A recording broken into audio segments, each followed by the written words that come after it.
Welcome back. If you've just joined us, you're watching the news at 10, broadcasting on Channels Television live from Lagos.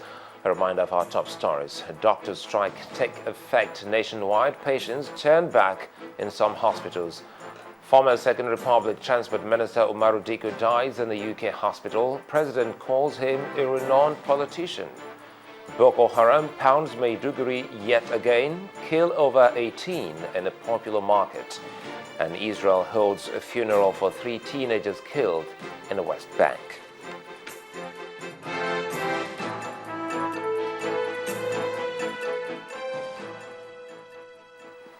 All our top stories can be found on our website, ChannelsTV.com, and on YouTube.com/ChannelsWeb.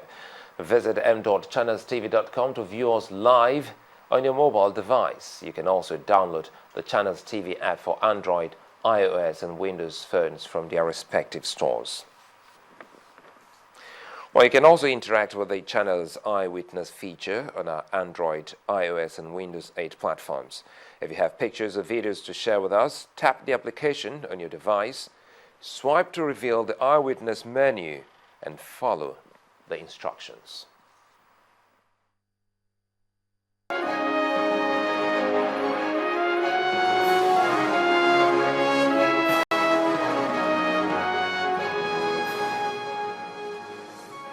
The members of the Bring Back Our Girls group in Abuja have promised that they will not relent in their efforts to demand for the release of the girls.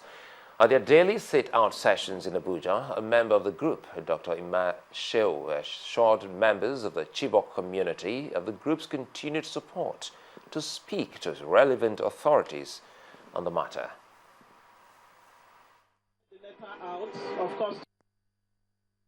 The girls are not back, and therefore we have to keep making our demands for the girls to be brought back. That's the way forward. There's a moral burden on the president and all those who have the responsibility constitutionally to provide security for Nigerians. They have the capacity and the wherewithal to get the girls back, so we'll continue to demand that they do the needful.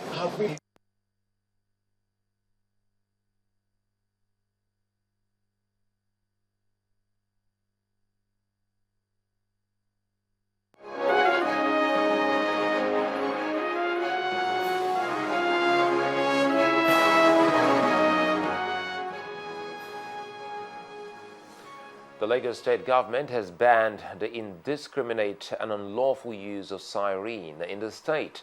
Attorney General and Commissioner for Justice of the state, Mr. Adebaye, announced the ban in a notice issued to remind the general public, especially drivers and other road users in the state.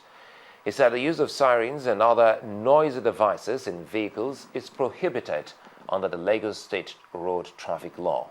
According to the Attorney General, use of sirens and other noisy devices have caused unnecessary harassment to innocent road users and resulted in many instances of traffic congestion, avoidable motor accidents, damage to property, and personal injury. Mr. Adebaye explained that the only exception allowed by the law is in respect of vehicles in use for emergency purposes, such as ambulances, fire engines, and law enforcement vehicles, and urgent call. It therefore reminded all vehicle owners, drivers, and road users that it is a criminal offense to use or deploy sirens or other noisy devices in a vehicle within the state, and warned that offenders may be fined up to 30,000 naira or imprisoned for up to 3 years. Not to get a story here, the people of Ilorin in Kwara State are still in shock over the discovery of what the police say is a hideout for sellers of human parts. The Kwara State Police Commissioner, Mr. Ambrose Aisabo, led a team of police officers to the site where a decomposing body was found in an uncompleted building. We'd like to warn that some of the pictures in our next report may be disturbing. Following a tip-off, a team of policemen from the Kwara State Police Command stormed this uncompleted building located along Eyekorin Road in Ilorin. It is a base for criminals. The sight of a decomposing headless body and suspected murder weapons are proof that this is no ordinary den. This may be the first time such discovery is made by the police. However, the proliferation of uncompleted structures leaves the state to dangers of kidnapping and ritual killings. The place has become a hideout for criminals and criminal activities, where you have a lot of human parts in that place. So when we got the information, we went to the place and actually discover a bizarre scenario. If you get here, you will still see particles of human parts. So I believe that place has been a human parts market where people who are involved in rituals and ritual activities go to purchase human parts. Although no arrest has been made, the Commissioner of Police told journalists that investigations are on, with some people being questioned randomly. A very old woman, more than 85 years old, we are interrogating her. That is the position so far. Maybe as investigation progresses, I believe we are going to make some arrests. The police command says efforts are being intensified to fight crime in the state. Nevertheless, it's asking for public collaboration to achieve a crime-free society. Now, President Goodluck Jonathan has signed the 2014 Pension Reform Bill into law. The act, among other highlights, provides stiffer penalties that will serve as deterrent against mismanagement or diversion of pension funds assets under any guise. Now, with the new act, operators who mismanage pension funds will be liable on conviction to not less than 10 years imprisonment or fine of an amount equal to 3 times the amount so misappropriated or diverted, or both imprisonment and fine. Now, the Senate has mandated its Committee on States and Local Government to investigate the demarcation of the boundaries between Nigeria and Cameroon in Boki local government area of Cross River State. Senate leader Victor Ndoma Egba brought a motion on the floor of the Senate, warning of an impending border crisis between Nigeria and Cameroon if the matter is not addressed. Senate President David Mark, however, cautioned that the Senate needs to investigate the matter before making any resolution on the boundary demarcation.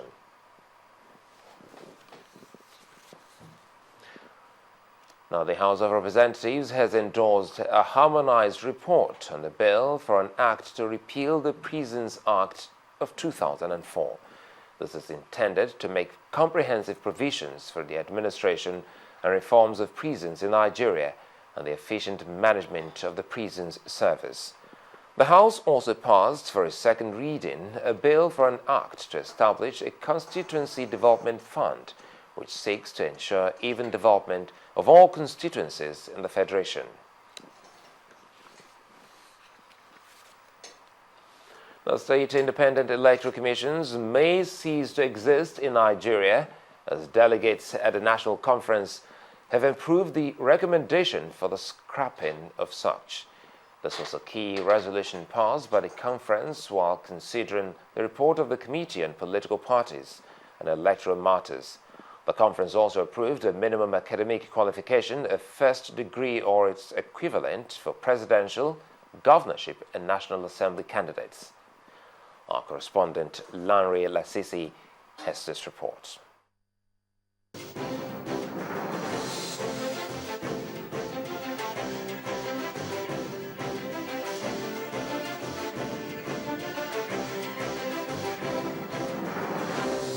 The conference continued on Tuesday from where it adjourned the day before, with delegates speaking on the report of the Committee on Political Parties and Electoral Matters. When PDP selected my father's age mate as a youth leader in the past, I said it was only in PDP.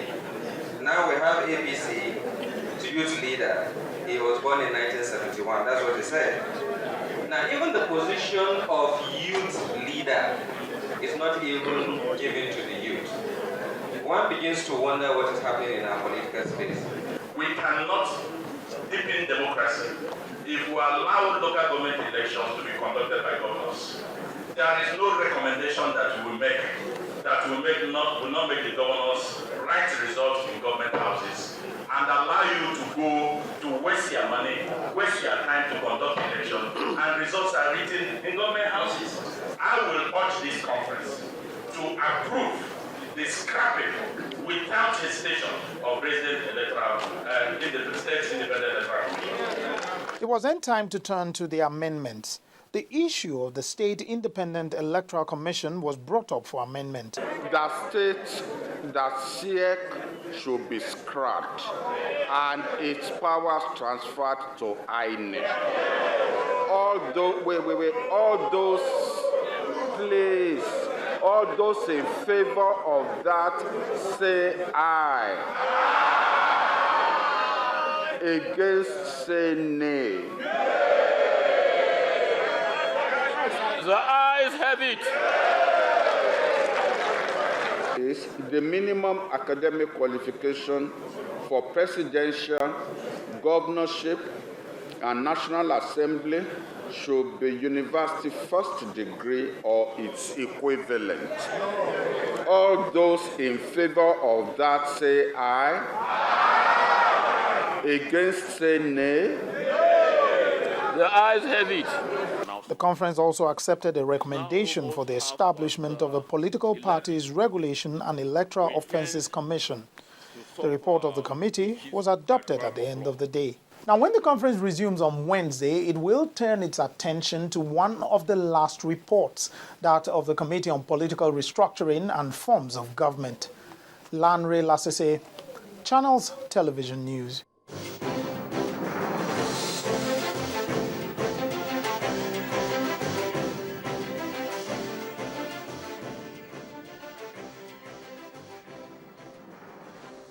Now, a three-day summit on energy, environment and investment has opened in Port Harcourt, the River State capital, with the purpose of reviewing and proffering acceptable energy solutions that can engender investment in the states, Nigeria and Africa in general.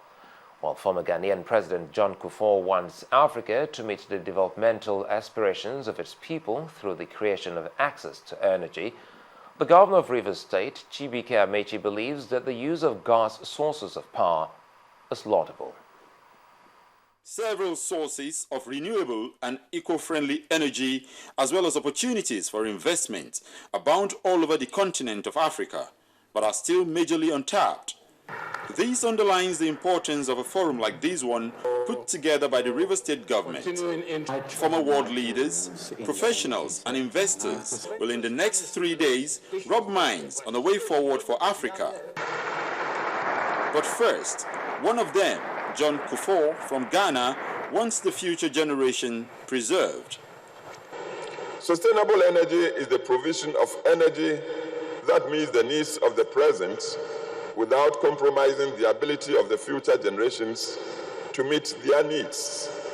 Sustainable energy, by definition, should be reliable and beneficial for our health, our economy, and our environment. This promise some investors are willing to keep.